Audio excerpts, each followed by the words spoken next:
하나님 말씀 에스더 9장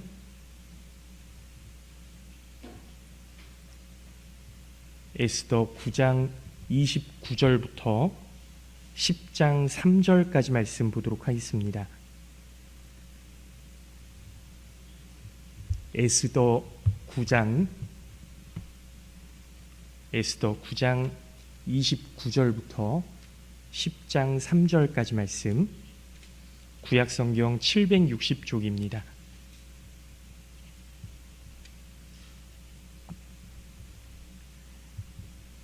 구약성경 760쪽 에스더 9장 29절부터 10장 3절 끝절까지 말씀, 찾으신 줄 믿고 제가 봉독하도록 하겠습니다.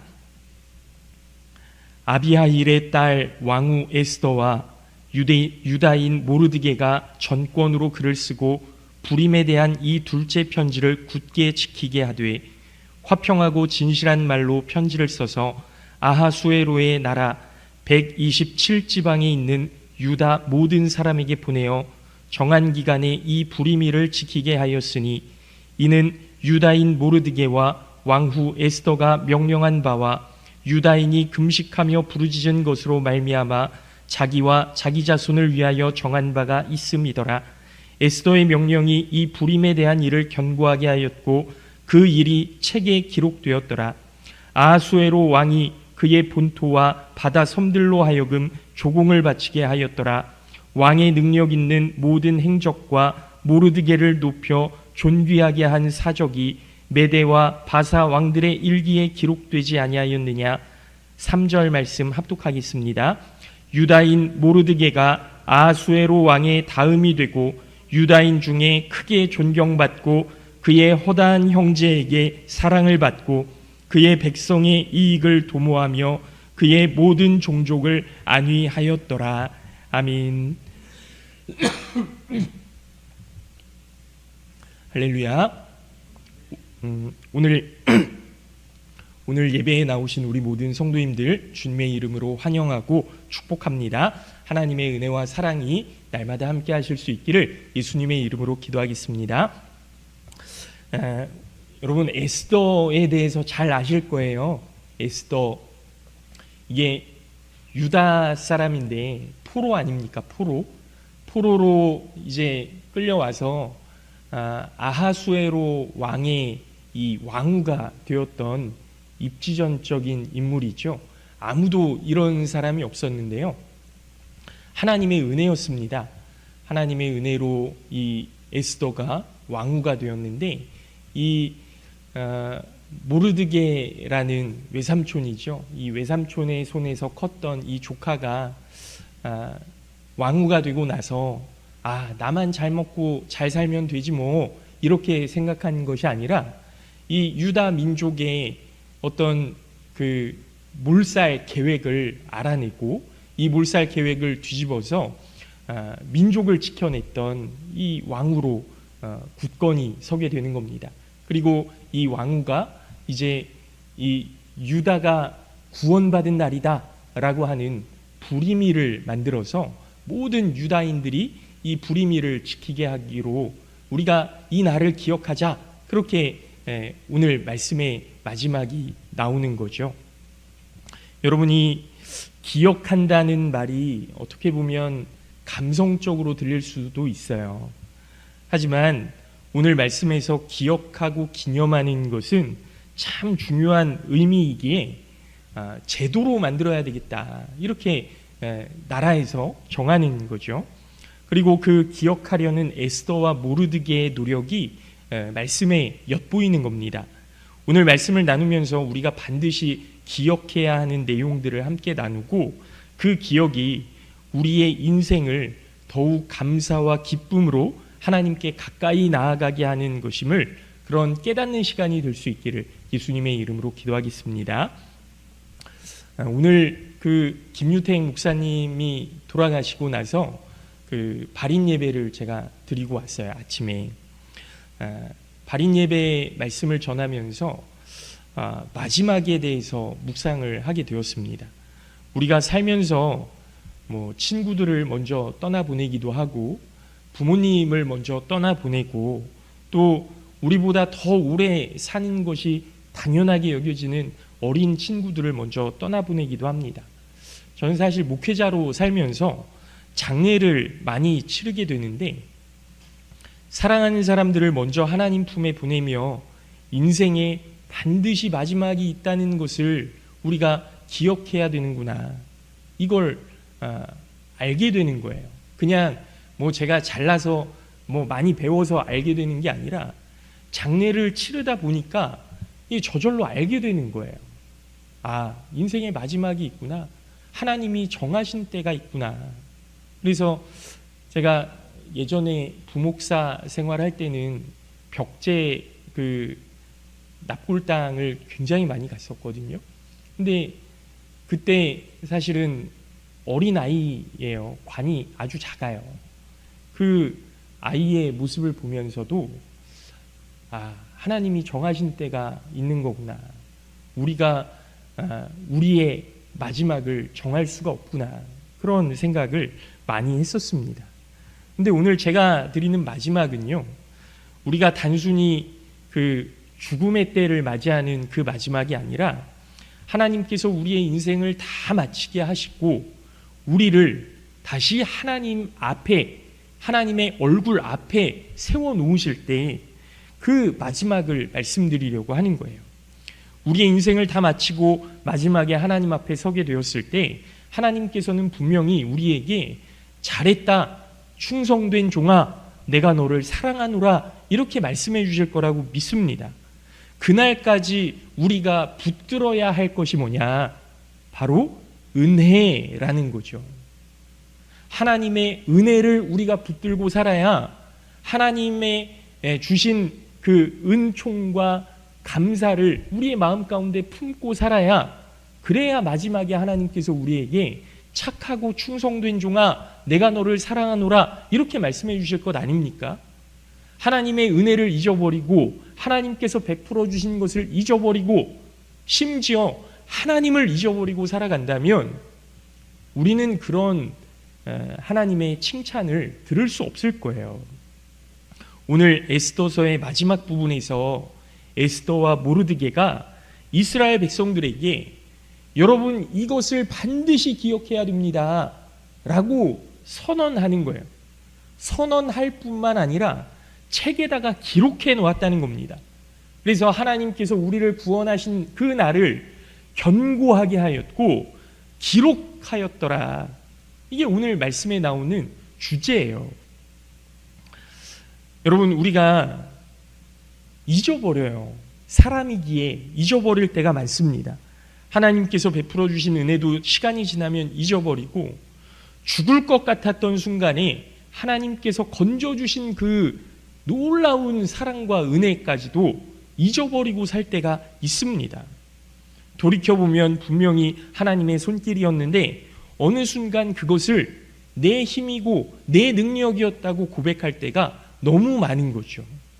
그래서 오늘 에스더서의 마지막 부분을 통해서 우리에게 주시는 하나님의 말씀은 기억해야 된다. 기억해야 된다.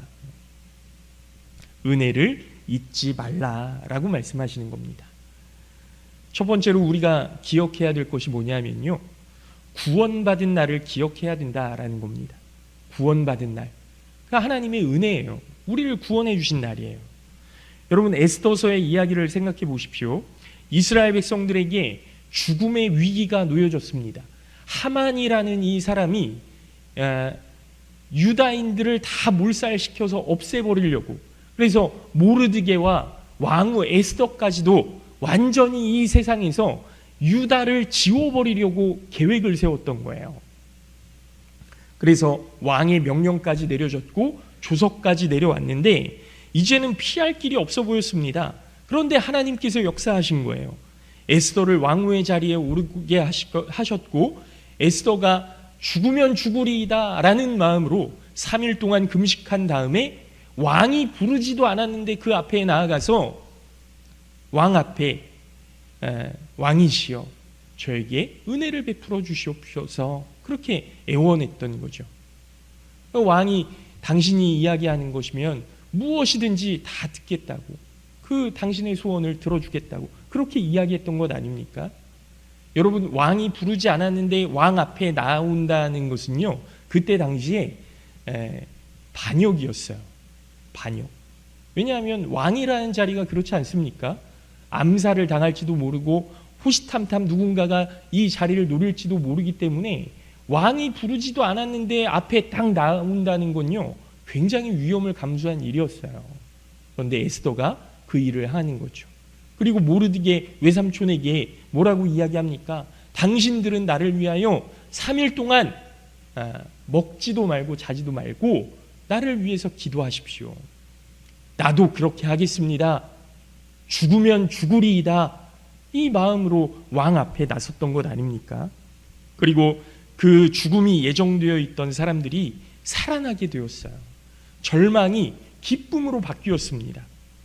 그래서 유대인들은 이 사건을 잊지 않기 위해서 불임절이라는 이름을 붙이고 그 불임절을 지금까지도 이 이스라엘 사람들이 지키고 있는 것 아닙니까? 여러분, 왜 절기를 정했습니까? 기억하기 위해서예요. 기억하기 위해서. 잊지 않기 위해서입니다. 하나님께서 우리를 살리셨다, 하나님께서 우리를 구원하셨다, 이 사실을 잊지 않기 위해서 바로 만든 날입니다. 여러분에게는 그런 날이 있으신가요? 처음 교회에 나왔던 날, 누군가의 전도를 통해서 때로는 어머니의 손을 붙잡고 교회에 나왔던 그 순간, 여러분 기억하실 거예요. 어떤 분은 어려운 일을 만나서 하나님을 찾다가 예수님을 만나셨을 수도 있고요. 어떤 분은 젊은 날 방황하다가 결국 주님께로 돌아오신 분도 계실 겁니다. 어떤 분은 인생의 큰 실패를 경험한 뒤에 하나님 앞에 무릎을 꿇었을 수도 있고요. 그때 우리가 무엇을 했습니까? 여러분, 우리가 하나님을 찾아낸 것 같지만 우리가 하나님을 찾아내는 게 아니에요. 하나님이 우리를 찾아오신 거죠. 그 아픔의 순간에, 절망의 순간에, 하나님을 모르던 그 순간에 하나님께서 우리를 찾아와 주셔서 은혜를 베풀어 주셨고 우리 마음에 감동을 주셨던 것 아닙니까? 그래서 우리가 지금까지 여기에 있는 것 아니겠습니까? 믿음 안에, 은혜 안에, 하나님께서 베풀어 주신 감사 안에, 기쁨 안에. 여러분, 예수님께서 우리를 위해서 먼저 십자가를 지셨어요. 이게 복음입니다. 십자가를 바라보면 우리가 얼마나 부족한 사람인지 드러나지 않습니까? 동시에 십자가를 바라보면 하나님께서 우리를 얼마나 사랑하시는지 그 의미가 보여지는 것 아닙니까? 우리가 하나님께 사랑받을 만한 사람이어서 예수님을 보내주신 게 아니에요. 우리는 공로 없지만, 아무 의미 없지만 하나님께서 우리를 사랑하셔서 예수 그리스도를 희생시키시고 그 모든 죄를 용서해 주셨다라는 거죠. 이것이 은혜입니다. 은혜. 그러므로 여러분 기억하십시오. 날짜를 정확하게 기억하지 못해도 괜찮습니다. 중요한 것은 내가 뭐길래 하나님께서 나를 이렇게 사랑하셨는가? 내가 도대체 어떤 존재이길래 하나님께서 예수 그리스도까지 보내주시고 나를 여기까지 인도해 주셨는가? 그것을 기억하는 거예요. 지금 여러분의 연세가 뭐 60이든 70이든 80이든 이게 중요한 것이 아니라 여러분의 인생을 처음부터 지금까지 한번 되돌아보십시오. 참 많은 일이 있었을 겁니다. 좋은 일도 있었을 거고 나쁜 일도 있었을 거고요. 눈물을 흘린 날도 있었을 겁니다. 그러나 그 모든 세월을 지나 오늘 우리가 이 자리에 있다라는 것은요, 하나님의 은혜입니다. 여러분, 김유택 목사님 건강하셨거든요. 건강하셨어요. 돌아가시기 전날에도 연무대에 오셔서 그 운동도 하시고 그리고 일도 다니시다가 그날 저녁에 강경에 잠깐 텃밭 보러 나가셨었대요. 갑자기 쓰러지신 거예요. 뇌출혈이 일어나서. 그리고서 하늘나라 가신 겁니다. 여러분, 하나님의 은혜가 아니면 오늘 우리가 살 수 없습니다. 하나님의 은혜가 아니면 오늘 우리가 이 자리에 앉아 있을 수 없습니다. 하나님이 부르시면 가야 한다는 것. 그러나 하나님께서 오늘도 우리에게 은혜를 베풀어 주셔서 함께 얼굴을 마주하고 하나님 앞에 찬송하며 예배할 수 있다는 사실, 여러분 기억하시고 여기까지 온 것이 하나님의 은혜입니다 고백하실 수 있는 우리 모든 성도님들 되시기를 예수님의 이름으로 축원합니다. 두 번째로, 구원을 갈망하며 하나님을 붙들었던 그날, 하나님 앞에 간절히 기도했던 그날을 기억하라는 거예요. 에스더와 모르드게의 상황을 다시 한번 생각해 보십시오. 하만의 그 음모가 드러났을 때 그들은 아무것도 할 수 없었습니다. 할 수 있는 게 아무것도 없었어요. 이미 왕의 도장이 찍혔거든요. 그런데 그들이 가장 먼저 했던 게 뭡니까? 하나님 앞에 기도하는 것이었어요. 하나님을 의지하는 거였어요. 하나님 앞에 모든 걸 다 맡기고, 하나님 죽으라고 말씀하시면 죽겠습니다 하면서 금식했던 거였어요. 여러분, 이 죽으면 죽으리다라는 고백은요, 단순한 용기가 아닙니다. 하나님밖에는 의지할 곳이 없다는 고백인 거예요. 아무도 나를 구원해 주실 수 없습니다. 오직 하나님만이 하실 수 있습니다. 이런 고백이에요. 여러분, 우리 인생에도 그런 때가 있었죠. 돌이켜보면 한두 번이 아니셨을 겁니다. 사업이 어려웠던 때, 자녀가 아팠을 때, 부모님이 병원에 계셨었을 때, 내가 병원에 누워서 정말 이제 어떻게 해야 되나 라는 근심이 있으셨을 때도 있으셨을 거예요. 아무리 노력해도 길이 보이지 않던 때가 분명히 있으셨을 겁니다. 그때 우리가 하나님 앞에 기도하지 않았겠습니까? 하나님 도와주시옵소서. 하나님, 이 병을, 이 문제를, 우리 자녀를 하나님께서 해결해 주시옵소서.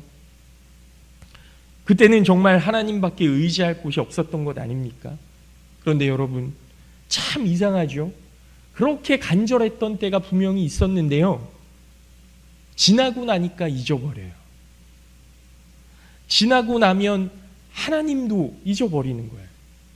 병이 나으면 기도를 덜하고, 경제적인 문제가 해결되면 하나님을 덜 찾게 되고, 자녀가 잘 되면 하나님께 매달렸던 그 순간을 잊어버리는 겁니다. 생활이 편안해지면 하나님 없이도 살 수 있을 것 같은 거예요. 그래서 하나님께서 우리 인생에 어려움을 허락하시는 것이 때로는 은혜가 될 수도 있는 겁니다. 왜냐하면 그 어려움 속에서 우리는 비로소 깨닫거든요. 아, 하나님의 은혜가 아니면 내가 정말 살 수 없는 존재구나. 너무나도 연약한 존재구나.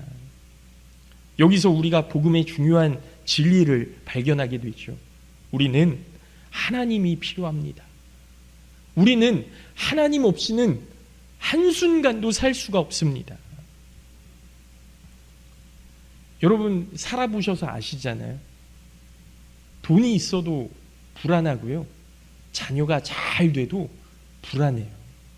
너무 행복해도, 어떤 사람은요, 너무 행복해도 이 행복이 갑자기 사라지지는 않을까 하면서 불안해하는 사람들도 있더라고요. 사람들에게 인정받아도 마음이 허전할 때가 있습니다. 우리가 의지하던 것들이 하나하나 흔들릴 때마다 그때 우리는 깨닫게 되죠. 정말 내가 붙들어야 할 분은 하나님이셨구나. 그래서 복음은 우리에게 하나님을 바라보라고, 예수 그리스도의 십자가를 바라보라고 그렇게 말씀하고 있지 않습니까? 여러분, 지나온 세월들을 돌아보십시오. 내가 정말 힘들었던 때를 한번 기억해 보십시오. 그때 하나님께서 어떻게 하셨습니까? 물론 기적처럼 문제가 해결된 분도 있으실 테지만, 어떤 분은 기도에 응답받지 못하셨던 분들도 있으실 거예요. 그렇다면 하나님께서 그 순간 우리를 버리신 겁니까? 아니에요. 버리신 게 아닙니다. 하나님은 문제를 없애주시기보다 그 문제를 지나갈 수 있도록 우리와 함께 걸어가시는 거거든요. 그래서 지금 우리가 여기까지 온 것 아닙니까? 우리가 문제를 다 해결했기 때문에 여기에 있는 것이 아니라 하나님께서 우리와 함께 걸어주셨기 때문에 우리가 지금 이 자리에 있음을 기억하시기 바랍니다. 그러므로 지나온 고난의 날도 기억하십시오. 눈물 흘렸던 날도 기억하십시오. 기도했던 날도 여러분 기억하셔야 됩니다. 그리고 그 모든 날에 나와 함께 하셨던 그 하나님을 기억하셔야 됩니다. 마지막으로 나를 구원하신 하나님의 뜻을 기억하라는 거예요. 나를 구원하신 하나님의 뜻. 여러분, 나를 왜 구원하셨을까요? 거기에 무슨 하나님의 뜻이 있을까요? 나를 왜 만나주셨을까요? 여러분 아십니까? 하나님의 그 깊으신 뜻과 의도를 아세요? 전 모르겠어요. 왜 하나님께서 저를 이 자리에 세우셨을까? 왜 하나님께서 중학교 1학년 교통사고의 순간에서 나를 구원하셨을까? 그런데요, 여러분, 에스더 10장 3절 말씀을 보면요, 모르드게가 왕 다음으로 높은 사람이 되었다고 그렇게 기록되어 있죠. 근데 성경은 모르드게가 높은 자리에 올라갔다는 것만 기록하지 않았습니다. 그가 무엇을 했는지 그걸 기록하고 있는 거죠. 뭘 했습니까? 모르드게는 자기 백성의 유익을 구했다는 거예요. 자기 백성의 평안을 구했다는 거예요. 그 유다 민족을 구원하기 위해서 그렇게 기도하고 노력했다는 거예요. 여러분, 이게 중요한 것 아닙니까? 하나님이 모르드게를 왜 그 자리에 관원으로 세우셨을까요? 모르드게를 통해서 왜 에스더를 왕으로 만드셨을까요? 하나님의 백성을 구원하기 위함인 거죠. 여러분, 하나님께서 저를 왜 이 자리에 세우셨을까요? 왜 은혜교회 성도들을 만나게 하셨을까요? 저는 여기에도 분명히 하나님의 구원의 계획이 있을 거라고 믿습니다. 우리 성도님들, 장로님들, 권사님들 다 마찬가지예요. 하나님이 왜 우리를 이 자리로 보내셨을까? 여러분, 하나님께서 우리를 통해서 일하시려고, 구원하시려고, 사랑하시려고 우리를 이 자리로 부르신 것 아니겠습니까? 그래서 여러분의 지나온 세월은 버려진 세월이 아니고요, 여러분이 살아온 60년, 70년, 80년의 세월 속에는 하나님의 은혜가 있다는 사실을 기억하셔야 됩니다. 기쁜 날도 은혜였고, 힘든 날도 은혜였고, 성공도 은혜였고, 실패도 은혜였습니다. 자녀를 키워 나간 것도, 직장에서 일할 수 있었던 것도 다 은혜였습니다. 여러분, 어떤 분들은 이렇게 생각하실 수도 있죠. 이제 나는 별로 할 일이 없는데, 난 이제 다 끝냈는데, 자식도 다 키워놓고 다 끝냈는데 이제 할 일이 없는데 젊은 사람들이 해야지, 내가 무슨 일을 할 수 있겠어? 그러나 하나님께서는요, 그렇게 말씀하지 않으세요. 내가 너를 향해 분명한 계획을 품고 있다. 내가 너와 함께 한다. 내가 너를 사용할 거다. 여러분, 하나님께서 우리를 이 자리에 부르신 것도 사명을 주시기 위해서, 구원을 위해서, 사랑을 위해서, 섬김을 위해서 그렇게 우리를 부르신 것 아니겠습니까? 지금까지 살아온 여러분의 삶 자체가 누군가에게는 하나님의 은혜를 보여주는 간증이 될 수 있다는 사실, 여러분 믿으시기 바랍니다. 모르드게와 같이 끝까지 쓰임 받으실 수 있는 우리 모든 성도님들 되시기를 예수님의 이름으로 축원합니다. 그래서 우리는 이제 이렇게 기도해야 합니다. 하나님, 지금까지 받은 은혜를 가지고 누구를 섬겨야 될까요? 하나님, 제가 지나온 인생을 누구와 나눠야 할까요? 하나님, 저의 경험을 통해 누구를 위로할 수 있을까요? 여러분, 이것이 은혜를 기억하는 사람의 삶임을 믿으시기 바랍니다. 은혜를 기억하는 사람은 겸손해질 수밖에 없습니다. 그 겸손을 가지고 하나님의 은혜를 품고 세상 속에서 승리하며 살아가실 수 있는 우리 모든 성도님들 되시기를 예수님의 이름으로 축원합니다. 오늘 말씀에서 가장 중요한 복음의 한 가지를 마지막으로 말씀드리려고 합니다. 우리는 흔히 이렇게 생각합니다. 내가 끝까지 하나님을 붙들어야지. 내가 끝까지 하나님을 의지해야지. 맞습니다. 그러나 그것보다 더 중요한 사실이 있는데요. 하나님께서 끝까지 나를 붙드신다. 여러분, 요한복음에 그런 말씀이 있잖아요. 예수께서 사랑하시되 끝까지 사랑하시니라. 배신한 그 제자들을 끝까지 사랑하셨다는 것 아닙니까? 하나님께서도 우리와 함께 하십니다. 끝까지 함께 하십니다. 우리가 하나님을 끝까지 기억하는 것보다 먼저 하나님께서 우리를 끝까지 기억하시고요. 우리가 하나님을 끝까지 사랑하는 것보다 하나님께서 우리를 끝까지 사랑하시고요. 우리가 끝까지 하나님께 충성하는 것보다 하나님께서 우리에게 끝까지 신실하십니다. 변함이 없으신 거예요. 여러분, 우리 인생의 마지막을 두려움으로 바라보지 마십시오. 우리가 마지막에 무엇을 해놓았는가 여기에 집중하지 마십시오. 내가 얼마나 많이 이루었는가 계산하지 마십시오. 하나님께서 우리와 함께 하시고 하나님께서 우리의 길을 인도하시고 우리의 삶을 통해서 열매 맺게 하실 줄로 믿습니다. 하나님 앞에 섰을 때 우리가 자랑할 것 아무것도 없습니다. 그저 하나님 감사합니다. 지금까지 사용해 주셔서 감사하고 지금까지 함께 해주셔서 감사합니다. 그때 하나님께서 잘하였도다 충성된 종아, 내가 너를 잊지 않았다. 내가 너와 함께하노라 말씀해 주실 줄로 믿습니다. 그러므로 사랑하는 성도 여러분, 끝까지 은혜를 기억하십시오. 오늘을 기억하시고 내일 하나님께서 나에게 베풀어 주실 은혜를 기억하셔야 됩니다. 그리고 그 무엇보다 하나님께서 나를 붙드신다는 그 사실을 기억하시고 믿음 안에서 승리하시는 우리 모든 성도님들 되시기를 예수님의 이름으로 축원합니다. 잠깐 기도하겠습니다.